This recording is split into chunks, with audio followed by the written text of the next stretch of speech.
Sreća, ljubav, zdravlje i veselje. To su za vas naše božićne želje. Toplina u srcu neka vam uvijek sja. I dobra glazba s našeg radija. Gradskog radija Belišće.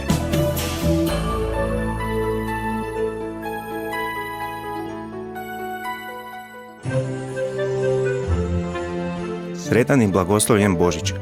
Drage slušateljice i slušatelji Gradskog radija Belišće. Moje ime je Mihael Sučić i pozdravljam vas u ime Muzeja Belišće. U prvom dijelu o običajima povodom Badnjaka i Božića govorili smo o slami, odnosno čekanju ponoćke i odlasku na ponoćku.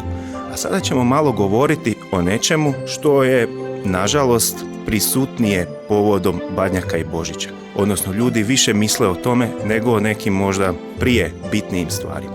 A to su pokloni, između ostaloga i pokloni. Za razliku od danas, kada se često poklone veže uz djeda Mraza ili, još u novije doba djeda Božićnjaka, poklone su u 19. stoljeću, a pogotovo i u prvoj polovici 20. stoljeća donosili mali Isus ili anđeo. A ti pokloni su često bili ispod bora, kao što su i danas. Običaj bora, kao dio običaja za Badnjak i Božić, seže u 16. stoljeće s prostora Svetog Rimskog carstva njemačke narodnosti, odnosno možemo reći s prostora današnje Njemačke. Kićenjem bora, za razliku od danas, se svodilo na cvijeće, orahe, koji su bili bojani s nekom recimo kvasi srebrnom ili zlatnom bojom, lješnjacima i jabuka. Što se tiče recimo prostora Slavonske Podravine, poslije večere anđeo bi donosio u kuću bor. Znači, poslije večere, odnosno Badnje večere, anđeo bi donosio tek tada bor u kuću. Tada bi se ukrašavao taj isti bor sa orasima, lješnjacima, jabukama, zapravo sa prvenstveno voćem, koje bi kasnije postao zapravo poklon za djecu. Nije znači bilo kupovanja poklona u trgovačkim centrima i tako dalje, zapravo trgovačkih centara u ono vrijeme nije ni bilo. Između ostaloga, sve to s čime bi se kitio bor, to je zapravo označavalo na neki način želju da sljedeća godina bude jako rodna. Kao ono što smo pričali u prethodnom dijelu o svim onim stvarima, zapravo zrnu kukuruza, žita, ječma, zobi koje se stavljalo ispod stolnjaka na stolu. Naravno, kao i općenito u religijskoj praksi, molitva je bila sastavni dio Badnjaka i Božića.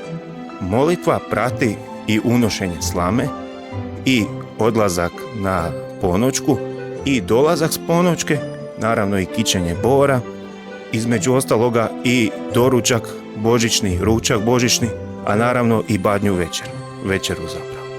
Na neki način molitva je bila okvir svih tih običaja o kojima sada govorim. Naravno, prvenstvene su molitve bile u ono vrijeme, kao što su i danas: Oče naš, Zdravo Marija, slava Ocu i vjerovanje. Sad za kraj možemo još nešto malo progovoriti o jaslicama. Jaslice, više manje je poznato da takozvane moderne jaslice se prvi put su napravljene ili viđene u 19. stoljeću.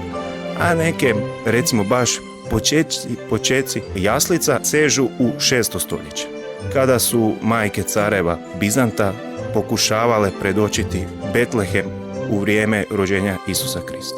Naravno, jaslice simboliziraju dolazak maloga Isusa, spasitelja, koji je bio prepoznat u prvom redu od, naravno, Josipa i Marije, od takozvanog priprostog stanovništva pastira, ali i od životinjskog svijeta.